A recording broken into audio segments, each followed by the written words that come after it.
तो बहुत सारा हम देखो तनी फेसबुक पर कि विवाद गाना पे होता कि आरा वाला प्रॉपर्टी भाई पोस्टर छूटल बटे तो तूफान भैया कहीं ना कहीं अपन मैंने ज्यादा एकरा पर विशेष तैयारी भी पवन भैया के अक्षरा सिंह के लेके तो हम उनको लोग के सोचलहू नहीं कि एकरा फोटो में लगा के हाथ में विवाद हो सकत रहला ना तो हम एकरा में लगइबे ना कइले रहती का दिक्कत बाटे। अच्छा अच्छा, बताई रउरा सब।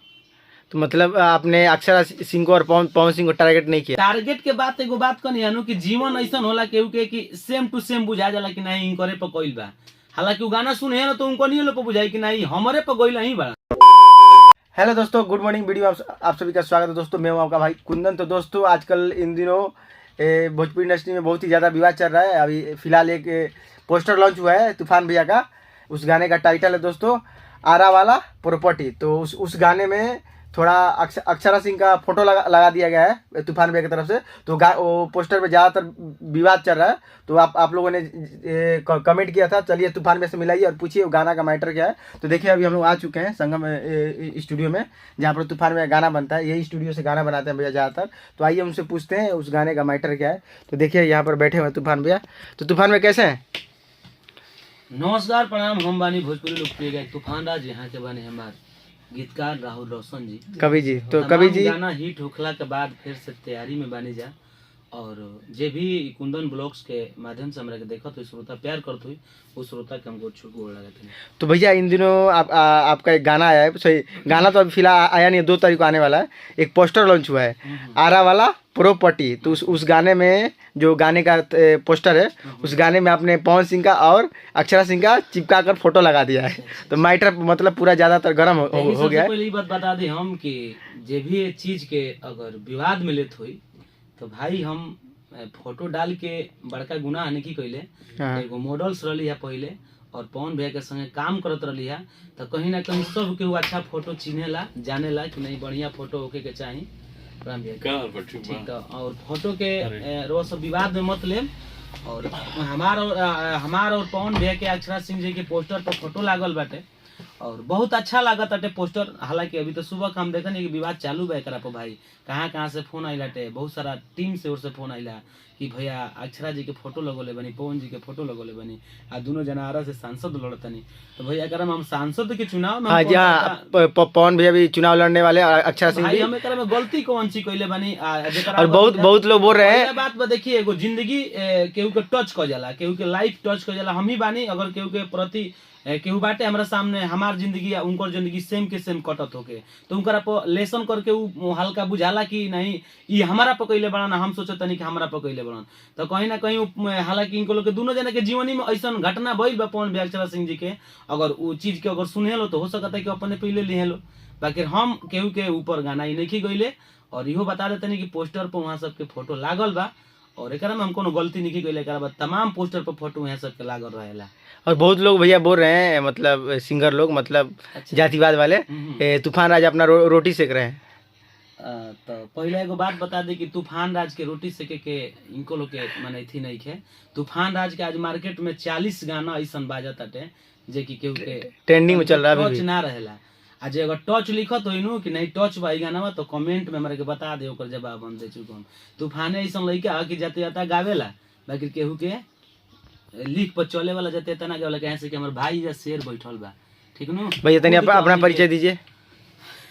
अरे हमार तार काटे के पड़ जी, हमार ले मत बोला प्यास बोला। हमार ले बोलो। गीतकार राहुल रोशन जी तमाम लहर बा गाना रहे और अभी 103 के शहरिया यही के गाना लिखल रहा। 1 मिलियन क्रॉस हो चुका है। 1 मिलियन क्रॉस होकर 7-8 दिन में बहुत अच्छा गाना लिखल। अभी तो फिलहाल 12 लाख व्यूज उस पर। हाँ, तो तमाम गाना हमने के अच्छा करे के प्रयास रहेला और बहुत सारा हम देखो तनी फेसबुक पर कि विवाद गाना पे होता कि आरा वाला प्रॉपर्टी भाई पोस्टर छूटल बटे तो तूफान भैया कहीं ना कहीं अपन मैंने ज्यादा एकरा पर विशेष तैयारी भी पवन भैया के अक्षरा सिंह के लेके तो हम उनको लोग के सोचलहू नहीं कि एकरा फोटो में लगा के हाथ में विवाद हो सकत रहला ना तो हम एकरा में लगइबे ना कइले रहती का दिक्कत बाटे।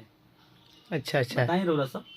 तो मतलब आपने अक्षरा सिंह को और पवन सिंह को टारगेट नहीं किया? अक्षरा सिंह को टारगेट नहीं किया? टारगेट के बात एगो बात कनी अनु कि जीवन ऐसा होला केहू के कि सेम टू सेम बुझा जाला कि नहीं इनकरे पर कइल बा, हालांकि वो गाना सुने ना तो उनको नहीं लोग बुझाई कि नहीं हमारे पर गई ही बड़न, बाकी हम उनको लोग पर गाना नहीं। लोग बोल रहे हैं आपको, आपने अक्षर सिंह को टारगेट किया, तो आप क्या बोलना चाहते हैं वीडियो के माध्यम से? ना, जे भी वीडियो क्लिप के माध्यम से हमरा के देखा था, सबसे पहले बता देता नहीं कि वो करा के विवाद में नहीं खेले के।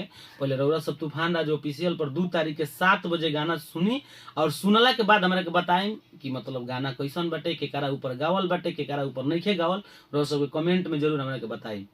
अच्छा अच्छा, तो भैया एक लाइन गाना के थोड़ा हो जाए। अब गाना के अभी रिलीज नहीं हुई तो कैसे गा सकते नहीं हम, अभी ना आना तो गाना चोरी हो जाएगा। गाना चोरी हो जाएगी।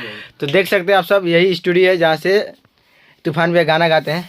संगम रिकॉर्डिंग स्टूडियो बक्सर जेपी बाबा का है, और लगातार जो भी गाना भैया का प्रोजेक्ट आता है यहीं से आता है ना भैया? हाँ, अभी हमने के अभी का पूरा जीवन के हमारे गाना एजे से बाटे, मतलब बचपन से, मतलब जब से गाने इधर से गा रहे हैं? सब गाए के हम एजे से सीखल बानी, गईबो करे नहीं एजे से, हमने के बाहर काम ना होला, टोटल काम एजे होला। अच्छा, देख सकते हैं। तो चलिए, आप यही विवाद था, भैया किसी का नाम लेके गाना नहीं गा रहे हैं, तो भाई जाते जाते आप क्या बोलना चाहेंगे? जाते जाते यह कहम कि कुंदन ब्लॉग्स में तो भाई हमारे बहुत सारा वीडियो बा, और सब वीडियो के देखी, और वीडियो के देखला के बाद जौन सीधे सीधे रहेला लाल से लौके लौके के सब्सक्राइब करें जल हो, तो सब्सक्राइब करी चैनलवा के, लाइक करी या कमेंट करी कि मतलब ये कैसन और आगे वीडियो दिहल एगो घंटा बहुत दबा टन देखा ना भैया। अब भैया तो आप क्या बोलना चाहते हैं कवि जी जाते जाते? ये कहल चाहता नहीं कि भैया के चैनल के सब्सक्राइब करे जा, भैया के प्यार दुलार दी जा सब कोई, बस तो आप नहीं बोलेंगे भैया जी? भैया गाना हौ वाला गाना दो याद बनू गाना रहे हर की धनी हो काहे तू अनेरे खीसी आइलू, कि जल्दी बताव काहे मुहावा फूलैलू, कि बड़ी बा काम तू आराम जाके करो, अपना मरद संगे ऐसे न लड़, कि रहो तारा बीजी सैया। तनी गाना तो पंच लाइन में खाली कवि जी यही लिखे थे गाना राहुल रोशन भैया। नौकरिया में लहरिया लूटे दिया ए राजा जी सवतिन के सहरिया में लहरिया लूटेलो, ए राजा जी सब तीन के सहरिया में लहरिया लूटेलो। तो भैया आप अभी स्टूडियो में बैठे हुए हैं, तो मतलब अभी क्या मतलब गाना गाना की तैयारी होता है, और बता देता नहीं कि भाई हमार शेर हो, और जब हमारे गीतकार रहता ना मिजाजी यार बना, तो हम के चोरा का सकता नहीं, लुका का सकता नहीं, हमने के तो अपने के ब्रांड हो जा। और कवि जी का देखिए काम, गाना भी लिखते हैं और गाना इधर बनाते भी है ना भैया? गाना लिखे से ज्यादा गाना बहुत अच्छा गईबो करेले, और विजय भैया के सब देखले बनी, विजय चौहान के, विजय चौहान भैया, अरे बाप रे वाह वाह वाह वाह, जय जय। कोई करा में गुण भरल बा, अभी तमाम इनकर गाना भी रिकॉर्ड होता, राहुल रोशन के नाम से यूट्यूब पर वो सब जाई बा, भाई के गाना के भी प्यार दे। मतलब भैया दिखा नहीं रहे, टैलेंट है भैया में।